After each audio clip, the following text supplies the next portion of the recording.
కార్యాలయం ఎదుట కదిరికి చెందిన వ్యక్తి ఆందోళనకు దిగారు. తమ భూమిపై కదిరి ఎమ్మెల్యే సిఐ కన్నేశారని ఫ్లెకార్డుతో నిరసనలు తెలియజేశారు భాగ్యరాజు. ఎమ్మెల్యే కందికుంట్ల వెంకట ప్రసాద్ సిఐ నాగేంద్రం నుంచి ప్రాణహాని ఉందని, తనకు రక్షణ కావాలని జనవాణిలో నేతలకు మొరపెట్టుకున్నారు. తమ భూమిలోకి రానియకుండా కంచె వేయడంతో పాటు నీకు దిక్కున్న చోట చెప్పుకోమంటున్నారని ఆవేదన వ్యక్తం చేశారు. వారిపై చట్ట ప్రకారం చర్యలు తీసుకొని తమకు న్యాయం చేయాలని కోరారు. పవన్ కళ్యాణ్ న్యాయం చేస్తారనే నమ్మకంతోనే జనసేన కార్యాలయానికి వచ్చామన్నారు భాగ్యరాజు.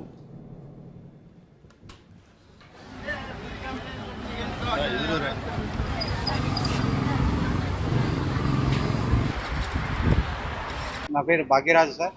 సత్యసాయి జిల్లా కదిరి నుండి వచ్చాను. మా భూమి ఆక్రమణకు గురైంది.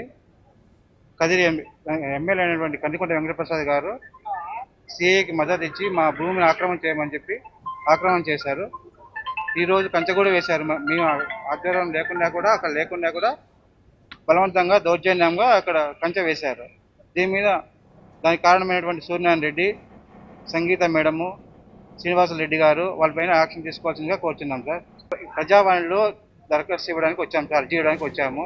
మా సమస్యను త్వరగా పరిష్కరిస్తారని కోరుతున్నాం సార్. మేము CA Nagendra sir CI sir దౌర్జన్యంగా చేస్తాను సార్. మేము వీడియో తీసానా, ఫోటో తీసానా, ఎవరు చెప్పుకుంటావో చెప్పుకోపో. సీఎం కోర్టు చెప్పుకోపో, సీఎం చెప్పుకోపో, ఎవరికైనా చెప్పుకోపో. నేను ఎంఆర్ఓ గారి దగ్గర లెటర్ రాపించుకున్నాను. ఏమని రాపించుకున్నాను, మీరు దౌర్జన్యం చేస్తారని చెప్పి ఒక లెటర్ రాపించుకున్నాను. ఎవరు అడిగినా నేను ఆ లెటర్ ఇస్తాను. మీరు ఎవరు చెప్పుకున్నా చెప్పుకోపోని దౌర్జన్యంగా బలవంతం చేస్తున్నారు సార్ మా దగ్గర. ఇది దాదాపుగా 4 ఏళ్ళ నుంచి జరుగుతూనే ఉంది సార్. ఇది 4 సంవత్సరాలు జరుగుతూనే ఉంది.